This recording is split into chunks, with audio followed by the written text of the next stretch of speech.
Well, I'm back, and we are going to finish up chapter 11 on the heroine. So now we are looking at the theoretical lens that is going to be presented in this chapter. In chapter 10, the lens was a sort of a structural lens developed by Vladimir Propp, looking at Russian quest stories. So that's what was used as the lens there to look at myth. So and I think there's a value to looking at myths, which are stories, in terms of their structure, because that does help to inform the story. And if you think of TV shows, right, they have a fairly common setup. If they're on commercial TV, you've got usually a cold open, which sets up the problem. Then you've got the title, the credits, then you've got the commercial, and then you come back, and then you're into the problem, and then at some point there'll be like a really bad moment where things are especially bad. That'll come, usually somewhere like about 40 minutes into an hour-long show. Then you'll go to the commercial, and then there'll be the solution to that immediate problem. And most shows now have a long story arc, so that problem will sort of get solved, but it'll lead to something else, or it'll only be part of a much bigger problem. Teaser as to what's going to happen now.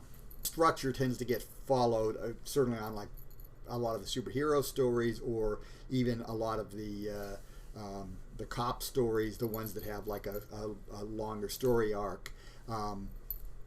So it's a pretty common thing. So structural looking at myth is not a bad idea. I actually rather like it. I like sort of knowing how the story works. So is going to look at Lord Raglan. So Lord Raglan was a British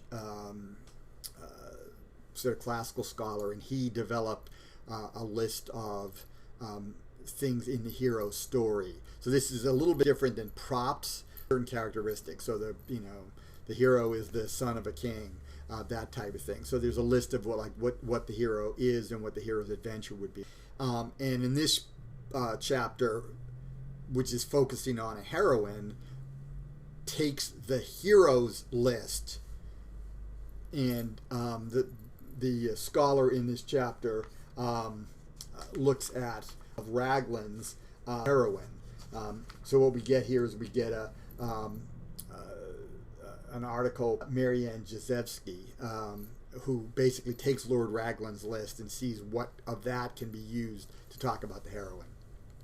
So Raglan was interested in traditional tales about heroes. He developed a list of typical heroic actions. He concluded that tales about heroes were modeled on ritual activities. It's not surprising for the time that he lived. That would be sort of the thinking. I mean, the whole Cambridge school of myth was that myth and ritual were connected. One big difference for Greek women is, of course, Greek women didn't have legal rights, and they were seen in loco filiae, in the position of a daughter, in their own family as they grew up, and then after they got married, they were in that same position with regard to their spouse or to their spouse's family. So there's always sort of a male overlooking the women, like more emotional and less able to handle their own business. It's not true, but that is the here by the Greek. Heroines were unusual in that they used traditional periods in their lives to exert will. So those transitional points are moments of indecision, moments of where things are not in balance, right? So girls who are going to get married, in the period when they've decided that they're going to give up their girlhood and they're going to get married, there's a period before they actually get married, but where they've given up their girlhood.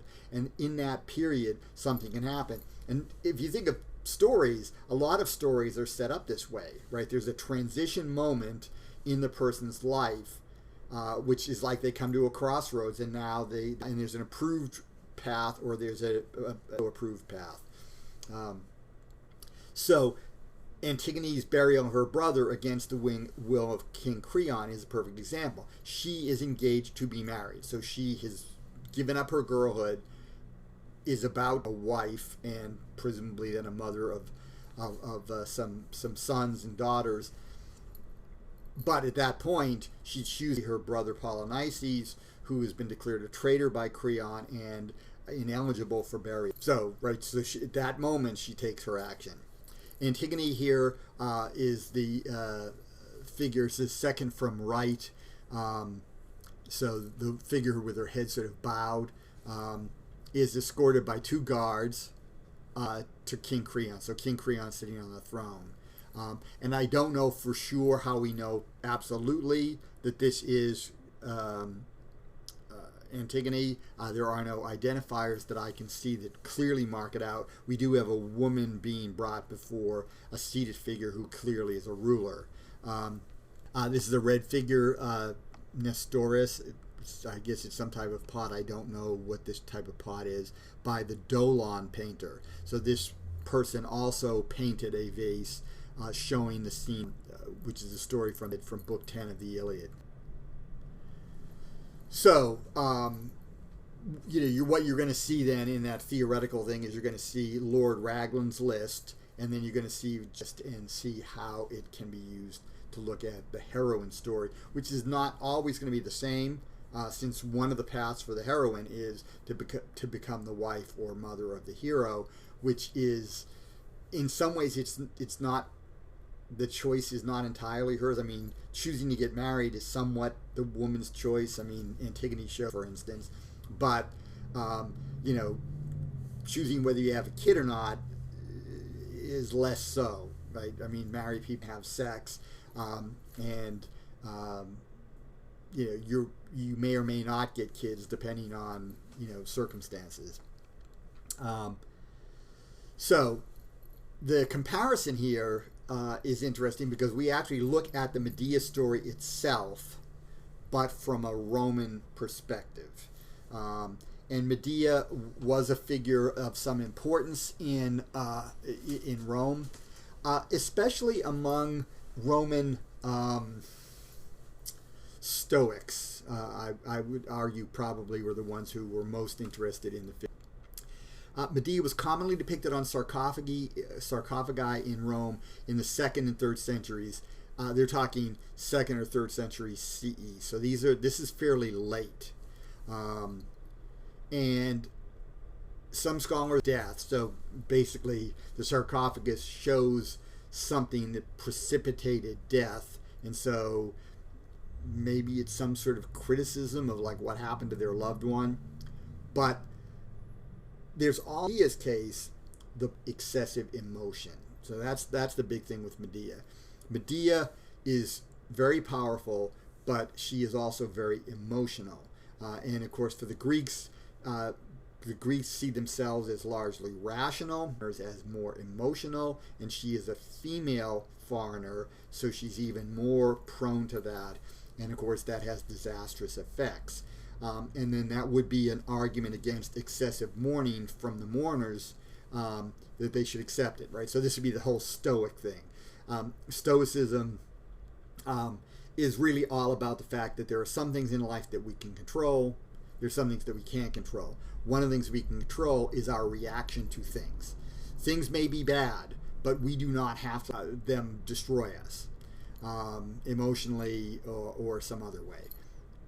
Right, that part's a choice. The bad stuff happening to us, right? If you get hit by a bus, you get hit by a bus. That, you didn't maybe have too much choice in that. So, I mean, if you weren't looking, I guess there's negligence there, but it wasn't a choice. And so when disease may be a better case, and not because they did anything wrong, just people get sick. Or people have pre-existing health conditions, and it has to do with their genetics. They have no control over that, but they do have control over how they react to that or how they live their lives. And so Medea would be a warning against, letting that stuff get to you. So this is actually called the Medea sarcophagus here, and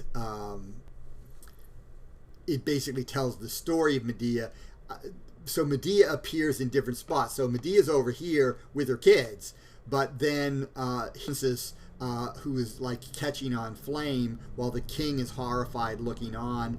Here the two kids are with Medea again, and there she is with one kid sort of slung over her shoulder as she leaves on the chariot. And as I said, there are some versions where she leaves with the kids and then buries them somewhere outside the city of Corinth. That's not the version that we see in the play Medea by Euripides, but that was part of the story, or it did exist. Seneca, who was a Roman philosopher, his dates are roughly 1 AD or 1 CE to 65 CE. He committed suicide. He was a politician. He was a Roman senator. He was an advisor to the Emperor Nero. And some people think that Nero's early reign, the first 5 years, called the Quinquennium Neronis, the 5-year period of Nero, that the first 5 years Nero was actually an exceptional ruler, and it was partly because he had advisors like Seneca helping him out. Of course, eventually Nero, who was sort of paranoid, became paranoid of Seneca, and Seneca was to either be arrested and executed or for him to commit suicide, and he chose to commit suicide. Seneca was a Stoic, and his Medea, which is fairly close to Euripides. I mean, Seneca's Medea and Euripides' Medea are a lot closer together than Seneca's version. Basically, is presented as someone who lives their life contrary to Stoic ideals. And if you actually look at Euripides' play, one thing she doesn't have much control over as a woman, she has no legal rights. She's a foreigner and she's a woman, so she has no legal rights in Corinth. The king's exiled her.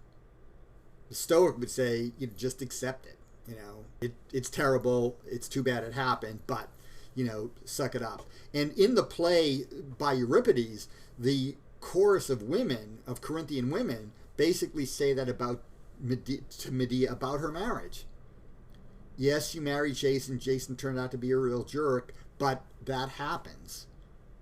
And it is tough and it hurts, but, you know, this happens to a lot of women, and you can sort of suck it up and get on with your life. She does not do that, right? But the Stoics would basically say that's what she should. Her failure is placing too high a value on Jason and her love for him. Of course, according to the myth, she was given the whammy by Aphrodite, so she falls madly and hopelessly in love with Jason, so she doesn't have a whole lot of control over that. That really is somewhat outside her control, and she's acting within that. But then, of course, she cannot endure his betrayal. In Euripides' play, the thing is, she is like Achilles. The one thing she cannot accept is she cannot accept an insult. She is, in Euripides' version, Medea has done all the heavy lifting for Jason. All of Jason's labors, everything was due to her. She basically did the stuff. Jason got the credit for it, but she did it. And so that she is clearly a better person than Jason because she's more capable than Jason. And so she's been willing to suck that up. But when Jason basically kicks her to the curb, then he's an enemy, and she will not accept an insult from an enemy. That's the driving force for Medea in Euripides' play. Now, Ovid dealt with Medea 3 times. He dealt with her in a work called the Heroides. And Heroides were a series of poems. They are letters from Greek heroines to their lovers or husbands. Right, so Penelope to Ulysses, Roman name for Odysseus, Ariadne to Theseus, Medea to Jason. So Ovid's Heroides has a poem that's supposedly a letter from Medea to Jason, basically begging Jason to come back. That rendition of Medea is not quite. I mean, she does want Jason to come back, but in the play Medea by Euripides, she's sort of past that. Jason is shown to me, and she's not expecting him to come back. She is shown as subdued and powerless in the Heroides by Ovid. Now, in the Metamorphoses, and the selections we have in this chapter are from the Metamorphoses of Ovid. So the Metamorphoses is an epic poem that is in 15 chapters, 15 books, and it's a collection of stories that involve change. Metamorphoses, right? Things metamorph into something else. So Daphne becomes the laurel tree. Would be one example.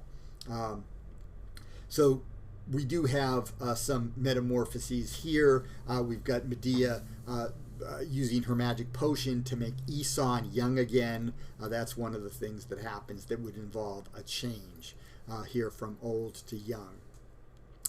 And so in the Metamorphoses section, we get Medea's actions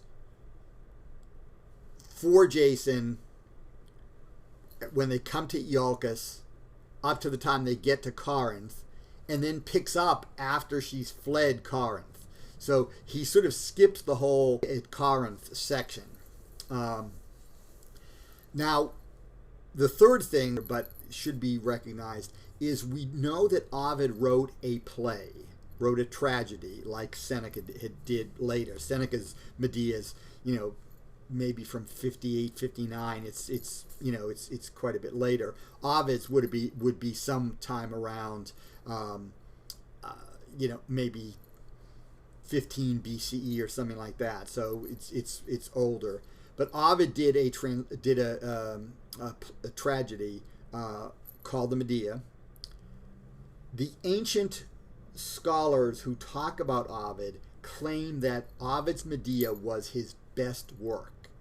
Now, we have a lot of Ovid. We have the Heroides, we have Art of Love, we have the Remedy or the Cure of Love, we have the Fasti, we have the Epistolae ex Ponto. I mean, we have a bunch of stuff by this guy, and all of them are pretty good. I mean, the Metamorphoses are exceptional, but this guy was a top-notch poet.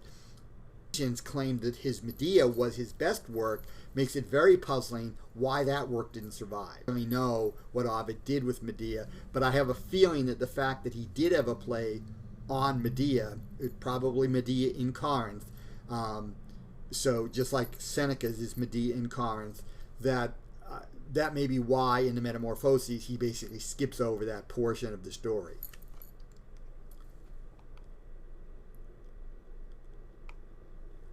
And now looking at the reception, and this is a sort of an interesting thing. So this looks at a historical story. In 1856, a slave escaped, I think, from Kentucky. I mean, she went to Ohio, so it's likely Kentucky she was in. Peggy Garner was put on trial for killing her 2-year-old daughter, Mary. And she had more kids than Mary, and she was trying to kill her other kids as well, but was stopped from doing so. And this was a big cause. There was a big trial. It was news in the 1850s. And she was called the African American or the modern Medea.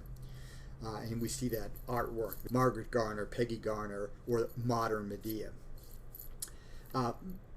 That daughter may have been the child of Peggy's owner. So we get a bit of revenge, right? This is not only is she killing her kid, but she's also killing the master's kid, right? So the master's the enemy, and so killing his child. So her story was compared to that of Medea. We have Thomas Noble's painting of the event.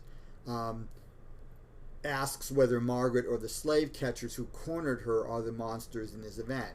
Well, if you look at the way that they're standing, of course, the kids, she's got a son there who's reaching up to her.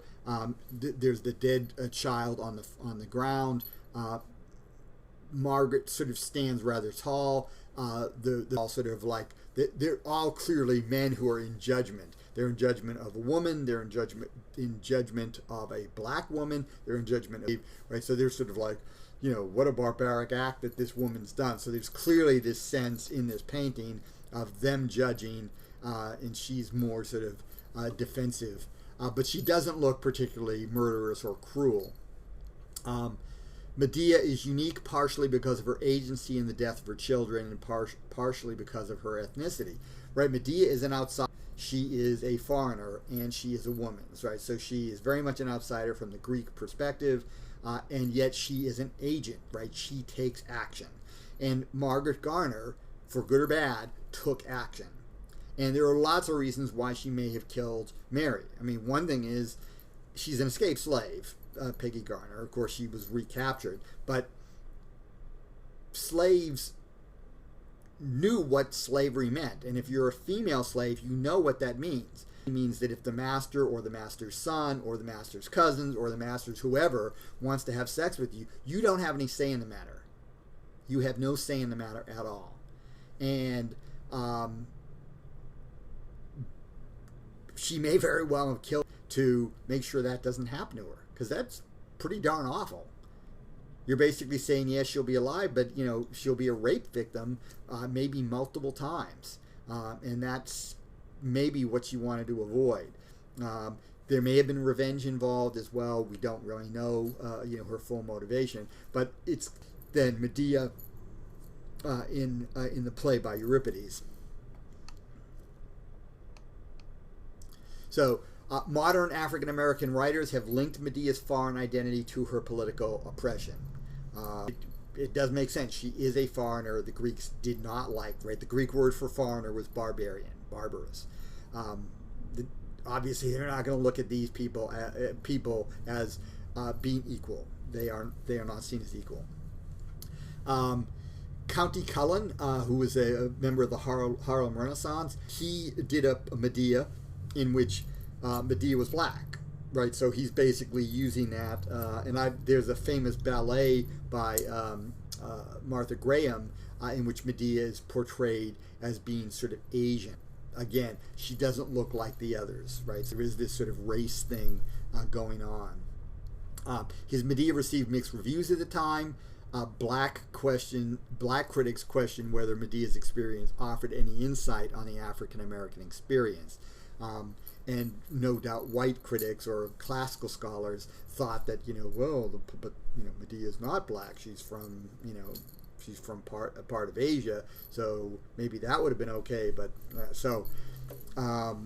classical scholars sometimes can be sort of nitpicky over stuff. I mean, County Cullen translated, but he also adapted play. So it's, he's not trying to slavishly follow it. The text evokes the experience of a black Medea in white America, also explores the obligation of Jason and Medea to their children. Do they have the right to dispose of them as a possession? I mean, Medea basically is torn. In a sense, she doesn't want to kill her kids, but she feels she has to because that's the best way she can hurt Jason. So the kids, unfortunately, become pawns in a very cruel game. Owen Dodson, head of the theater department at Howard University, which is a university in Washington, D.C., wrote a work called The Garden of Time that has the Jason Medea story transported to Haiti and Georgia in the antebellum South. So this playing a lot more on the Peggy Garner story, even though, of course, she was closer to the North. And Toni Morrison's Beloved, which is a novel, is probably the most famous treatment, which portrays the life of a mother after she's forced to kill. The child is Beloved. Beloved was killed, and Beloved's ghost basically haunts the woman in Ohio. So they escaped to Ohio. Toni Morrison grew up in the Cincinnati area, which is right across the river from Kentucky. So this was a commonplace for slaves because it was just basically if you can get across the river, you're now in a free state. And even though there was no guarantee that you were safe, because slave hunters traveled all around to catch, but they weren't going to get a whole lot of help from the local authorities in Ohio. So all of those are basically takes of the Medea story, but from an African American perspective. And of course, Beloved's the main character in Beloved, the mother who killed Beloved. It haunts her. I mean, it stays with her. So she's a much more humane and complex figure, perhaps, than the ancient Medea, who's really, I mean, the closest figure to Medea in Greek myth is the figure of Achilles, who the thing that motivates her more than anything else is her sense of her own dignity, and when that is offended, she is going to take action, and people are going to get hurt, and they do. These ones, there's an added element. If you've got a slave woman or a runaway slave, an ex-slave, a fugitive slave, killing her could be for reasons that have some humanity to them, that they're protecting the child from basically growing up to become an object, and saving them from that demeaning experience. And that's a whole difference, not in the Medea that we get from the ancient world. But Medea's foreignness is sort of central, both to the fact that she takes actions that the Greek women would not take, but also the suspicion that the Greeks would have towards her.